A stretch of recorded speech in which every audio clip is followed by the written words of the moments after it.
Salam Bapak Ibu, kita mengucap syukur pada petang hari ini kalau kita boleh kembali beribadah bersama-sama dalam ibadah Ereb Sabat. Kita akan belajar firman Tuhan malam hari ini dari Keluaran 17 ya. Akan kita baca ayat 8 sampai dengan ayat yang ke-16. Sekali lagi Keluaran 17 ayat 8 sampai dengan 16. Yang demikian firman Bapa Yahweh kepada kita. Peperangan melawan Amalek. Dan datanglah orang Amalek dan berperang melawan orang Israel di Rafidim. Lalu berkatalah Musa kepada Yosua, pilihlah orang-orang bagi kita dan pergilah berperang melawan orang Amalek. Esok hari aku akan berdiri di puncak bukit itu dan tongkat Elohim itu di tanganku. Dan Yosua melakukan seperti Musa telah mengatakan kepadanya untuk berperang melawan orang Amalek. Lalu Musa, Harun dan Hur naik ke puncak bukit. Dan terjadilah demikian ketika Musa mengangkat tangannya, Israel menjadi kuat. Dan ketika dia mengistirahatkan tangannya, Amalek menjadi kuat. Dan tangan Musa pun menjadi berat. Maka mereka mengambil sebuah batu dan meletakkan batu itu di bawahnya, dan duduklah dia di atasnya. Lalu Harun dan Hur menyangga kedua belah tangannya dari sisi yang satu dan dari sisi yang lain. Maka kedua tangannya pun tetap terangkat sampai terbenamnya matahari. Dan Yosua pun mengalahkan Amalek dan rakyatnya dengan mata pedang. Lalu berfirmanlah Yahweh kepada Musa, tuliskanlah hal ini ke dalam sebuah kitab sebagai tanda peringatan, dan taruhlah di dalam telinga Yosua bahwa aku akan menghapuskan sama sekali ingatan akan Amalek dari bawah langit. Dan Musa pun membangun sebuah mezbah, dan dia menyebut namanya Yahweh Nisi. Dan dia pun berkata, sebab sebuah tangan di atas tahta Yahweh, suatu pertempuran bagi Yahweh melawan Amalek dari generasi ke generasi. Bapak, Ibu dan saudaraku yang dikasihi oleh Bapa Yahweh, oleh Tuhan, ya, melalui firman Tuhan dari Keluaran 17 ayat 8 sampai dengan 16 ini, maka judul renungan pada malam hari ini saya berikan tema atau judul memenangkan peperangan. Ya, sekali lagi memenangkan peperangan. Hidup adalah perjuangan, Bapak Ibu yang dikasihi oleh Bapa Yahweh. Ketika kita hidup ini memang kita harus berjuang untuk segala sesuatu di dalam kehidupan kita. Perjuangan untuk mencari nafkah, perjuangan untuk bekerja, perjuangan untuk mencari rezeki, ya. Kemudian juga perjuangan untuk mempertahankan kehidupan kita. Bagi yang keluarga, mempertahankan hubungan keluarga yang tetap harmonis, tetap ada di dalam kasih Bapa Yahweh. Kemudian juga perjuangan agar setiap usaha-usaha yang kita lakukan itu menjadi sukses. Saya yakin kita semua, ya, kita rindu untuk usaha apapun yang kita kerjakan, pekerjaan apapun yang kita kerjakan itu menjadi berhasil. Kemudian juga perjuangan supaya bagi yang sekolah, studinya atau sekolahnya juga berhasil dan mendapatkan nilai yang baik. Sehingga Bapak Ibu yang dikasihi Bapa Yahweh, dapat diartikan bahwa perjuangan adalah sebuah tekad untuk menghadapi semua rintangan dan tantangan dalam kehidupan kita, dan kita pun harus memenangkannya di dalam perjuangan kita. Jika kita kalah, maka iman kita ini akan gugur dan kita tidak bisa merasakan, bahkan kita tidak akan bisa melihat kemuliaan Bapa Yahweh yang ada di dalam kehidupan kita. Bahkan setan akan dengan sangat mudah untuk mengalahkan kehidupan kita, sehingga kita menjadi orang-orang yang kalah, orang-orang yang glukro, orang-orang yang tidak semangat, dan bahkan orang yang akan semakin jauh dari Tuhan. Bapak Ibu yang dikasihi oleh Bapa Yahweh, kita akan melihat peristiwa bangsa Israel yang meninggalkan Mesir setelah diperbudak kurang lebih 450 tahun di negeri perbudakan di Mesir. Nah, sebenarnya jarak antara Mesir dengan tanah perjanjian itu juga tidak terlalu jauh, ya, kalau dihitung dengan kilometer barangkali. Namun kenapa bangsa Israel sampai harus mengadakan perjalanan itu lamanya 40 tahun, saudaraku yang dikasihi oleh Bapa Yahweh? Ya, kenapa Bapa Yahweh harus memutar perjalanan mereka sehingga mereka tidak segera sampai di tanah perjanjian, tetapi mereka harus berputar-putar? Bahkan perjalanannya itu sampai 40 tahun. Mungkin ada juga ya orang Israel yang melahirkan di dalam perjalanan, mungkin juga ada yang mati, bahkan ada yang lahir, dari lahir kemudian sampai umur 60 tahun itu ada di dalam perjalanan. Dan kita ketahui Bapak Ibu yang dikasihi oleh Bapa Yahweh, perjalanan mereka menjadi berputar-putar dan menjadi sangat jauh itu karena apa? Karena bangsa Israel yang selalu mengeluh di dalam setiap kehidupan mereka. Mereka selalu mengeluh, mereka selalu memberontak terhadap pemimpin mereka yang pada waktu itu adalah Musa. Ketika menghadapi masalah, ketika menghadapi kesulitan, ketika menghadapi persoalan, mereka selalu menyalah-nyalahkan Musa. Bapak Ibu yang dikasihi oleh Bapa Yahweh, ya, mari kita akan lihat rintangan-rintangan beberapa yang dihadapi oleh bangsa Israel itu di dalam perjalanan mereka menuju ke tanah perjanjian. Antara lain adalah ketika bangsa Israel dikejar oleh Raja Fir'aun dan tentaranya, dan mereka sudah sampai di pinggiran laut, dan mereka terjebak di antara tentara Fir'aun, dan kemudian di depannya lautan, kanan kirinya gunung. Jadi tidak mungkin mereka akan lari dari kejaran Fir'aun dan tentaranya.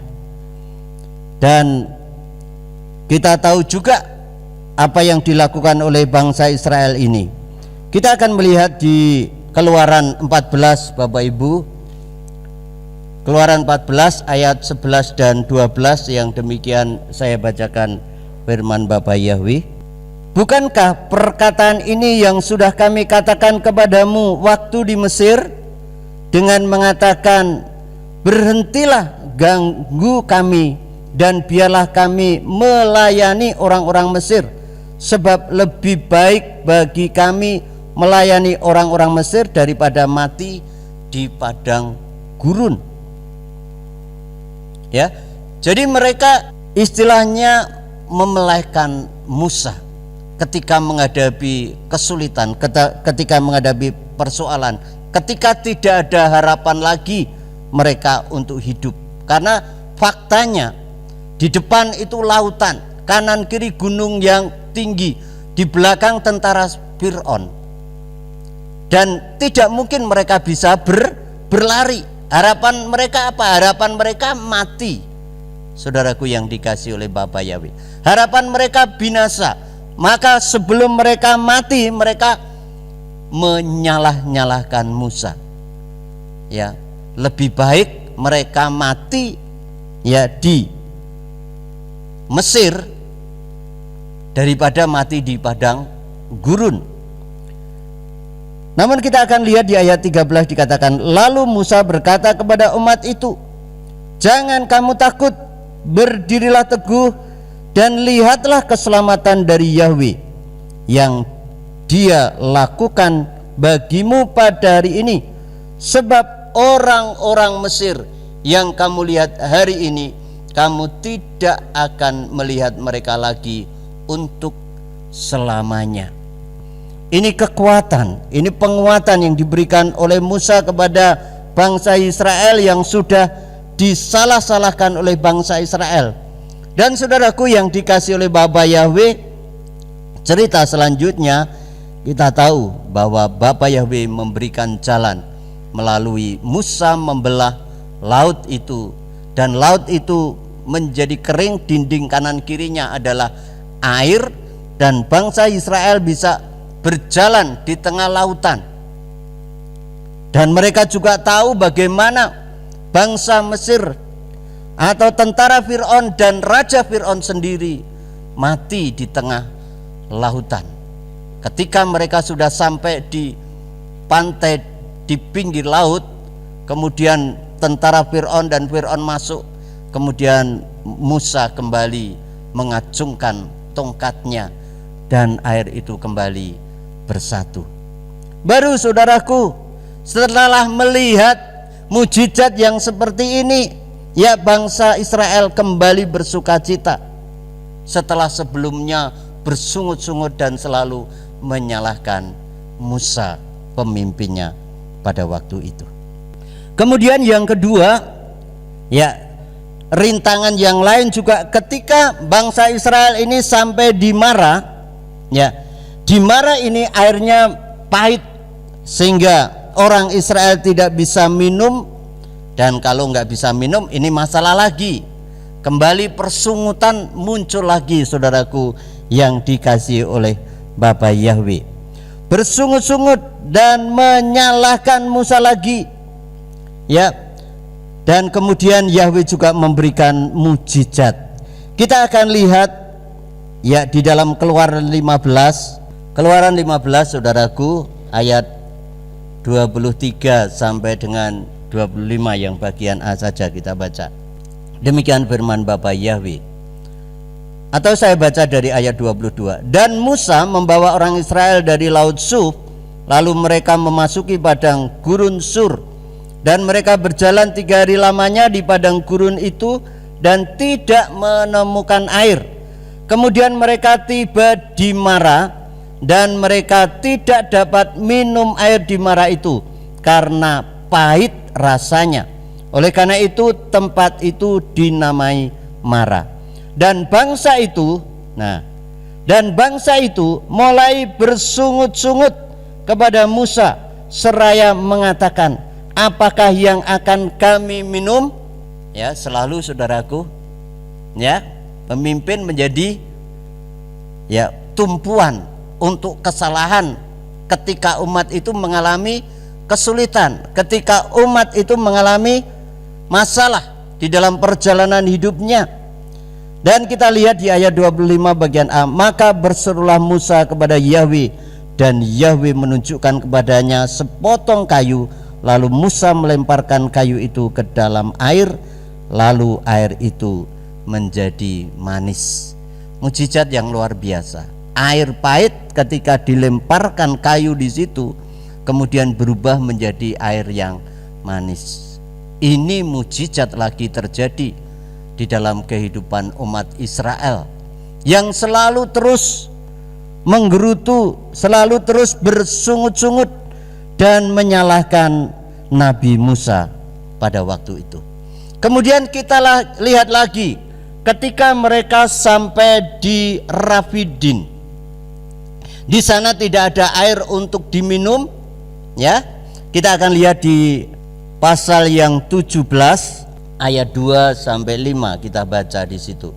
Dikatakan, dan bertengkarlah umat itu dengan Musa. Oh, tidak sekedar bersungut-sungut saudaraku, bahkan pemimpinnya Musa diajak bertengkar, tentunya dengan pertengkaran mulut, ya.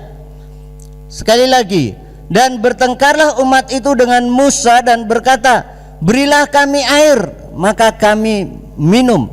Dan berkatalah Musa kepada mereka, mengapa kamu bertengkar denganku? Mengapakah kamu mencobai Yahweh? Dan di sana umat itu menjadi haus karena air, lalu berkeluh kesahlah umat itu kepada Musa. Kembali mengeluh, kembali berkeluh kesah, bersungut-sungut dan berkata, mengapa ini engkau membawa kami keluar dari Mesir untuk membunuh kami dan anak-anak kami dan ternak kami dengan kehausan? Dan berserulah Musa kepada Yahweh dengan mengatakan, aku harus melakukan apa kepada umat ini? Hanya sebentar lagi dan mereka akan melempariku dengan batu sampai mati. Sampai sebegitunya, saudaraku yang dikasih oleh Bapa Yahweh. Bahkan Musa juga hampir putus asa. Kalau orang selalu disalah-salahkan, tentunya juga akan berputus asa. Sehingga Musa mengatakan, sebentar lagi mereka ini kalau nggak ada air akan melempari aku dengan batu sampai aku mati. Tetapi kita melihat di ayat 5, lalu berfirmanlah Yahweh kepada Musa, berjalanlah di depan umat itu dan bawalah sertamu para tua-tua Israel, dan bawalah di tanganmu tongkatmu yang dengan engkau memukul sungai Nil. Dan cerita selanjutnya kita tahu akhirnya Bapa Yahweh memberikan air kepada bangsa Israel. Mereka kembali bersorak-sorai, kembali semangat, kembali ya baik dengan pemimpinnya si Musa, saudaraku yang dikasih oleh Bapa Yahweh. Kemudian hal yang selanjutnya yang kita baca pada malam hari ini, yaitu ketika bangsa Israel dihadang oleh tentara Amalek, peperangan melawan Amalek. Nah, mari saudaraku yang dikasih oleh Bapa Yahweh, kita akan belajar bagaimana Musa mengalahkan musuh, bagaimana Musa mengalami kemenangan di dalam peperangan ini. Di dalam Musa memimpin bangsa Israel, tentara Israel, sehingga ketika mereka berhadapan dengan tentara Amalek, mereka memenangkan pertempuran ini. Kita akan lihat yang pertama, mengapa Musa ini bisa mengalahkan musuh, bisa mengalami kemenangan di dalam peperangan ini. Yaitu yang pertama, Musa pergi ke tempat yang tinggi. Kita lihat di ayat yang 9 dari Keluaran 17 tadi. Dikatakan di ayat yang 9, lalu berkatalah Musa kepada Yosua, pilihlah orang-orang bagi kita dan pergilah berperang melawan orang Amalek. Esok hari aku akan berdiri di puncak bukit dan tongkat Elohim itu ada di tanganku. Saudaraku yang dikasih oleh Bapa Yahweh, mengapa Yosua diperintahkan berperang dan Musa malah menonton dari bukit, ya, dari tempat yang tinggi. Nah, dari tempat yang tinggi itu Musa bisa melihat dengan jelas sekelilingnya. Musa bisa melihat dengan jelas bagaimana tentara Israel berperang melawan tentara Amalek. Dan tidak itu tujuannya, saudaraku yang dikasih Bapa Yahweh. Tujuannya Musa adalah untuk berdoa, memohon pertolongan daripada Bapa Yahweh untuk umat Israel. Saudaraku yang dikasih oleh Bapa Yahweh, oleh sebab itu ketika kita menghadapi persoalan, ketika kita menghadapi masalah, ketika kita menghadapi kesulitan hidup, apa yang harus kita lakukan? Yaitu kita melakukan seperti Musa, pergi ke tempat yang tinggi. Artinya kita berdoa, saudaraku yang dikasih oleh Bapa Yahweh.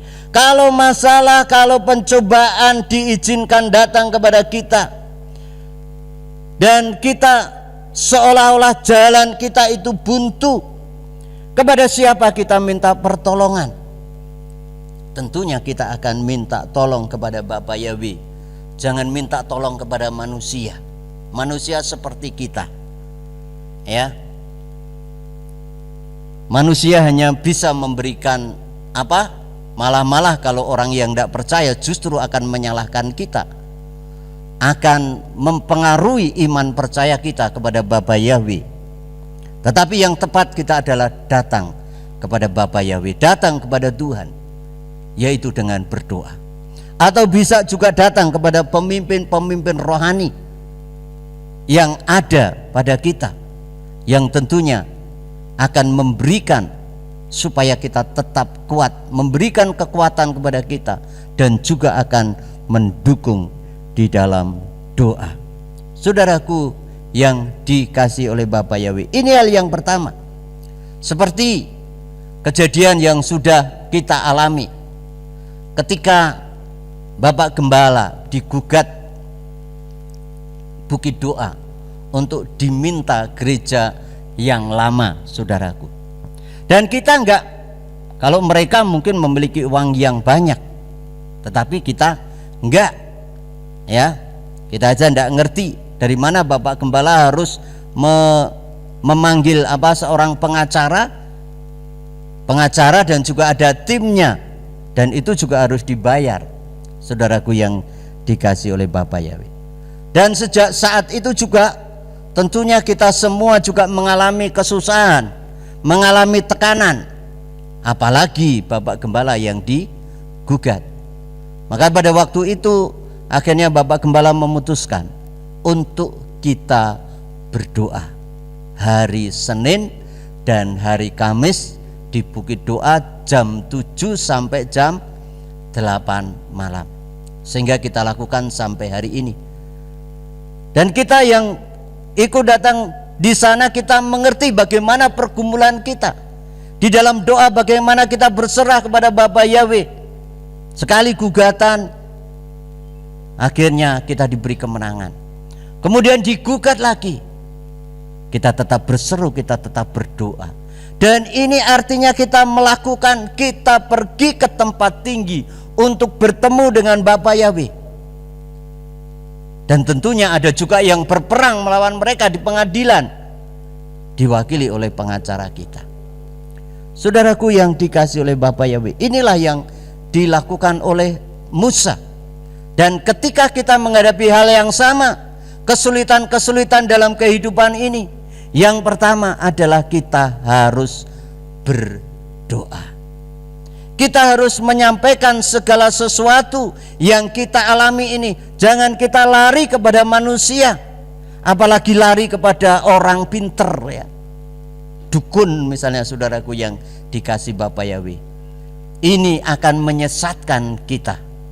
Tetapi kita harus lari kepada Bapa Yahweh, lari kepada Tuhan, berdoa kepada Dia. Ini hal yang pertama, supaya kita mengalami kemenangan di dalam peperangan yang kita hadapi. Kemudian yang kedua, saudaraku, supaya kita menang di dalam menghadapi peperangan, yang kedua adalah mengangkat tangan. Saudaraku yang dikasihi oleh Bapa Yahweh, tadi Musa kan ketika mengangkat tangan, ya, bangsa Israel, tentara Israel yang dipimpin oleh Yosua itu menang dalam peperangan. Tetapi ketika Musa ini tangannya capek, lelah, ya, turun, mulai bangsa Amalek, ya, bangsa Israel atau tentara Israel terpojokkan. Saudaraku yang dikasihi oleh Bapa Yahweh, angkat tangan. Biasanya tentara yang kalah perang itu juga angkat tangan, artinya menyerah.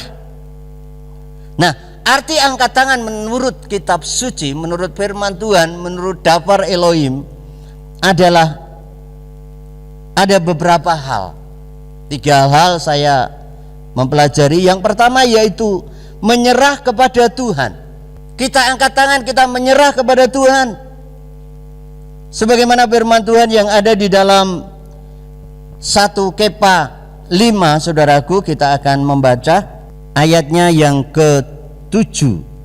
Yang demikian firman Bapa Yahweh, sambil memasrahkan segala kekhawatiranmu kepadanya, karena Dia sendiri yang memedulikan kamu. Saudaraku, supaya kita menang di dalam peperangan, persoalan, masalah, pergumulan hidup yang kita hadapi, kita menyerahkan semua persoalan kehidupan kita kepada Bapa Yahweh di dalam doa. Menyerahkan semua ketakutan kita, menyerahkan semua kekhawatiran kita kepada Bapa Yahweh dalam pujian dan dalam doa. Ketika kita angkat tangan, ketika kita menyerahkan hidup kita kepada Bapa Yahweh, maka Dia akan turun tangan untuk memberikan pertolongan, untuk menyelesaikan persoalan, masalah yang kita hadapi. Bapak Gembala sering mengajarkan kepada kita, ketika kita angkat tangan maka Bapa Yahweh turun tangan. Angkat tangan artinya kita menyerah kepada Bapa Yahweh. Kemudian hal yang kedua, angkat tangan juga artinya bahwa kita tidak mampu lagi untuk berperang. Mungkin kesukaran atau masalah atau pergumulan hidup sedang kita hadapi. Mari saudaraku, kita berserah kepada Bapa Yahweh. Kita berserah kepada Tuhan. Seperti di dalam cerita Bartimius, orang yang buta itu, ya. Ini cerita yang sangat favorit di sekolah minggu, bahkan kita juga sering membaca.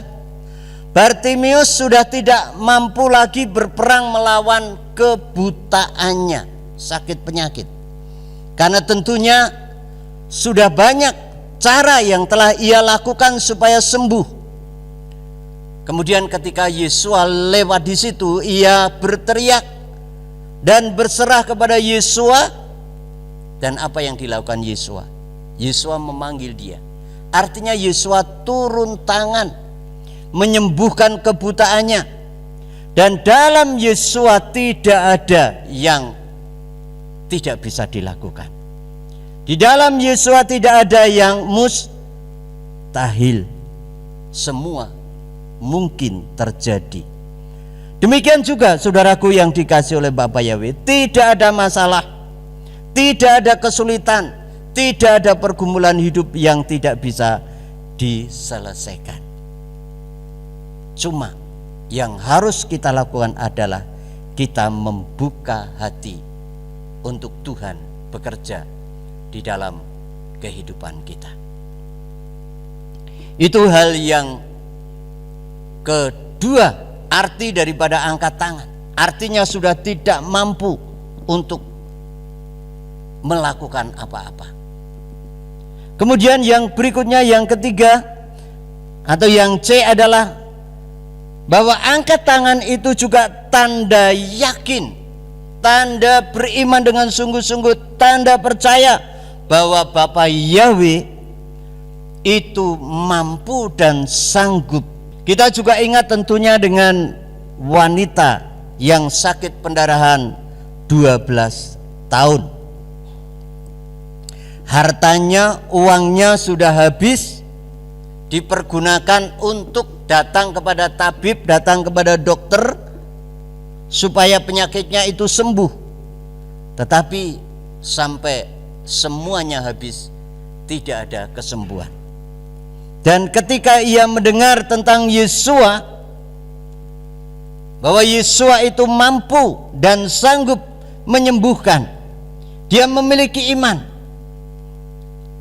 maka ia datang sekalipun dengan perjuangan yang luar biasa.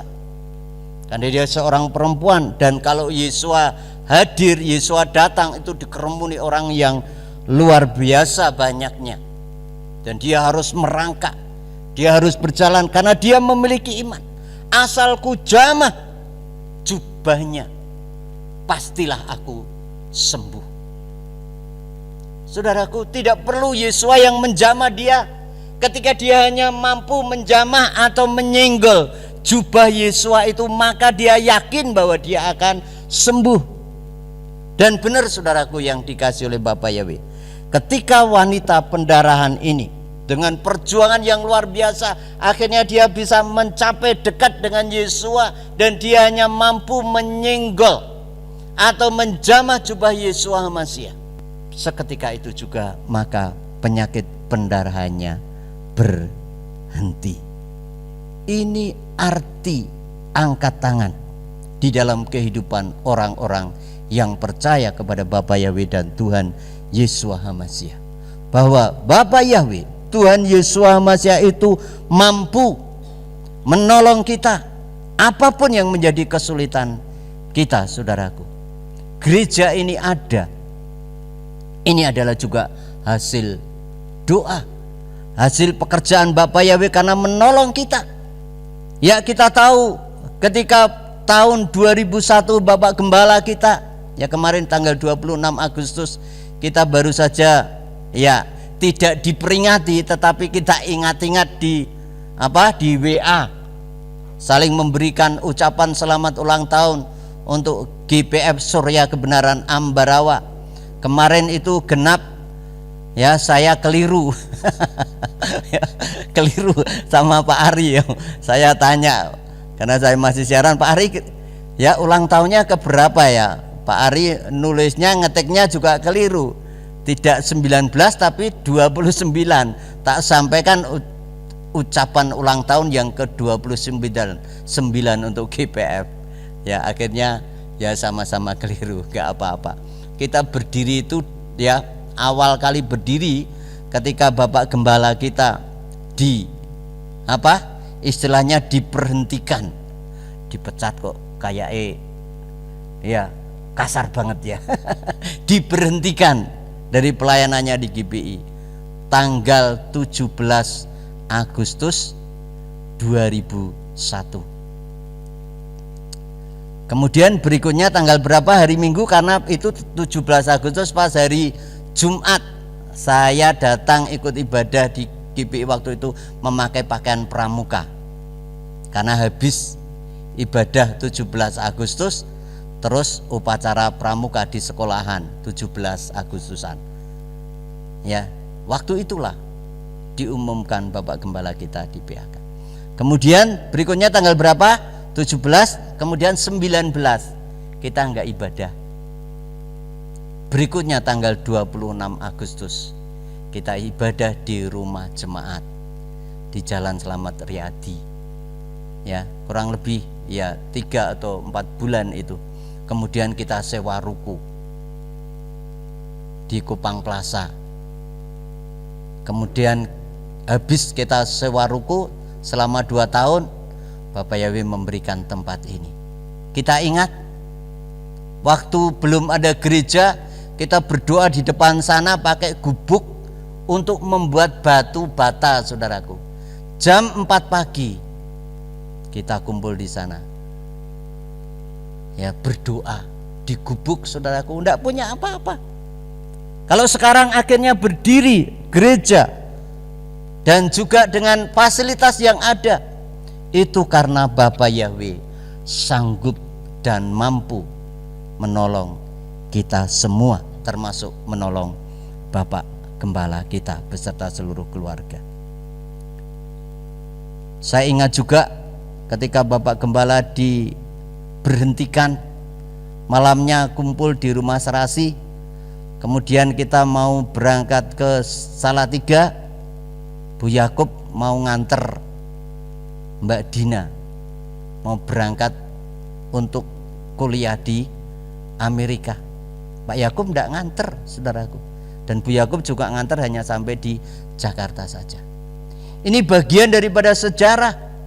Kita nggak punya apa-apa, tetapi Bapa Yahweh mampu memberikan apa-apa kepada kita. Ya, kemudian hal yang selanjutnya, hal yang ketiga, saudaraku yang dikasih oleh Bapa Yahweh, supaya kita menang menghadapi peperangan yang kita hadapi di dalam kehidupan ini. Yang ketiga adalah libatkan seluruh potensi yang ada.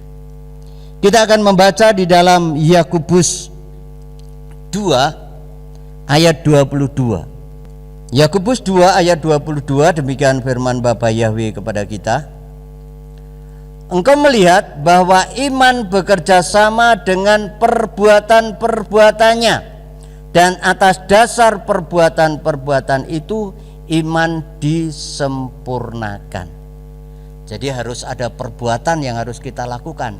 Di dalam perbuatan kita itu semua potensi yang ada harus kita satukan menjadi kekuatan yang luar biasa. Kita harus bersosialisasi juga. Jangan ketika ada masalah, ada persoalan, ada tantangan cuma kita pikul sendiri. Libatkan orang lain yang seiman tentunya. Karena kita butuh kerjasama. Kemudian juga perlu kerjasama yang baik dari semua potensi yang ada, seperti yang dilakukan oleh Musa tadi. Musa, Harun, Hur, dengan Yosua, dengan para tentaranya Israel, mereka bekerja sama. Yosua dan tentaranya berperang, sementara Musa berdoa dengan mengangkat tangan. Ketika enggak kuat, Harun dan Hur menopang dari kanan dan kiri. Ini satu bentuk kerjasama yang luar biasa, saudaraku, sehingga mereka mendapatkan kemenangan. Nah, demikian juga di dalam kehidupan kita. Aplikasinya, jika ada masalah dalam keluarga, ya jangan ditanggung sendiri. Libatkan potensi yang ada. Dalam keluarga itu ada siapa? Ada ayah, ada ibu, ada anak, yang tentunya anak yang sudah bisa diajak mikir, sudah dewasa, sudah mengerti. Ya, kalau masih terlalu anak-anak ya enggak bisa. Kita yakin ketika seluruh potensi dilibatkan, maka kemenangan akan terjadi. Gereja kita biarlah semakin hari semakin bertambah semarak. Pekerjaan Bapak Yahweh yang ada kita dukung, kita kerjakan bersama-sama. Dan kita semua yang ada di sini adalah potensi yang ada. Kita memiliki bakat masing-masing, kita memiliki kelebihan masing-masing, dan jangan disimpan, harus kita gunakan untuk kemuliaan Bapa Yahweh. Kerjasama yang baik itu juga akan meningkatkan kasih kita satu dengan yang lain, akan meningkatkan keakraban kita satu dengan yang lain. Saudaraku yang dikasih Bapa Yahweh, oleh sebab itu, mari, apa yang bisa kita lakukan, apa yang bisa kita berikan, ya kita berikan untuk kemuliaan Bapa Yahweh. Kalau kita melihat dari hari ini banyak gereja yang belum bisa ibadah, dan ibadah online juga enggak, saya pikir kurang enak juga, karena saya yakin kita tidak bisa merasakan hadirat Tuhan turun di tengah-tengah kita. Ya, tetapi kita bersyukur kalau kita sudah beribadah bersama-sama tanpa rintangan, kita gangguan, dan kita terus berdoa dengan memperhatikan pesan-pesan dari pemerintah yang ada saat ini, saudaraku. Mari jangan acuh tak acuh terhadap pekerjaan Tuhan, terhadap pelayanan yang ada. Kita dukung bersama-sama. Kalau nggak bisa melakukan, ya hanya datang aja, nunggui, guyupi istilahnya dalam bahasa Jawa, saudaraku. Itu sudah akan memberikan semangat yang bisa mengerjakan. Kayak kemarin waktu butuh anjang-anjang pohon anggur itu ya, yang dibeli oleh Bapak Setiadi. Itu mahal, saudaraku, ya. Harganya satu pohon anggur itu 750.000. Sayang kan kalau nggak dirawat. Akhirnya saya dengan beberapa teman-teman di gereja membuat dari kayu itu. Kemudian Pak Doni ketika tak ajak untuk masang pakai bur, dia ada pendapat, ada inisiatif, Pak, pakai itu saja, kalau pakai ini nanti kena hujan, kena panas cepat rusak. Betul juga, di gudang ada besi bekas rak itu ya, punya Buris barangkali ya dulu ya, akhirnya diturunkan, lainnya dipakai untuk membuat tempat air itu, cuci tangan, akhirnya diturunkan dan dikerjakan bersama-sama ya. Jadi ini bentuk, saudaraku, walaupun saudara mungkin hanya hadir ya, hanya melihat, itu sudah memberikan semangat yang mampu mengerjakan. Saudaraku yang dikasih oleh Bapa Yahweh, sekali lagi bahwa peperangan dapat terjadi kapan saja. Peperangan rohani, peperangan dalam kehidupan kita, pergumulan hidup, masalah, kesulitan yang kita hadapi, mungkin sakit penyakit, mungkin ekonomi, mungkin masalah keluarga, mungkin juga masalah pelayanan. Tetapi jika kita menghadap Bapa Yahweh, kita mengangkat tangan kita melibatkan semua potensi yang ada, kemenangan akan ada di pihak kita. Dan setiap pergumulan masalah yang kita hadapi, kita akan mendapatkan kemenangan. Bapa Yahweh memberkati